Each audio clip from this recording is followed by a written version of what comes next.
खिसियाई बड़ू। हर पर्व त्योहार में रगेलू तकरार में नहीं हर जाइल जागेलू का दिक्कत बा ससुराल में। बाबा कुछ फरमाइश तो तू कही तो बतिया प्यार से, अरे प्यार से। तो कपड़ा ला दिए पिया इस स्टाइल बाजार से। तो कपड़ा ला दिए पिया इस स्टाइल बाजार से। ला देना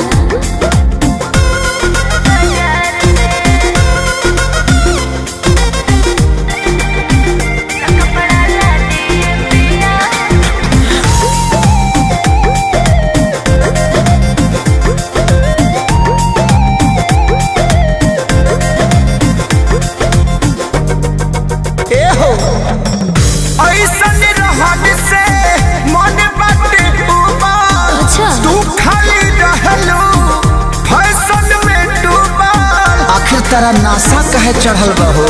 काको अपने कुर्ता हमके सूट सलवार लाए मुझे।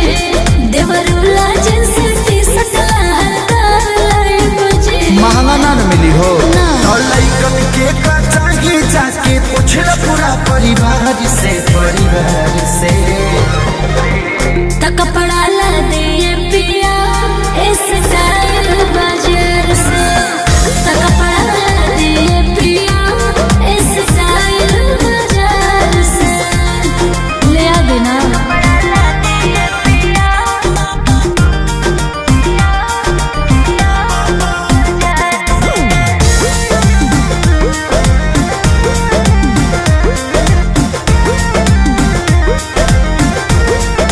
सुना ना बोली ना। का बात खूबी ये में बता दो ना हमके। मिलेला कि ना कपड़ा ठंडा गरम के। अरे सबे बा सबसे ज्यादा कोरे मार्केट भारी। एही ब्रांड के कपड़ा पहने खेसारी। सही कह तरु बीबी जी। अरे ही तो बचाई महंगाई की मार से, अरे मार से। तो कपड़ा ला दिए पिया इस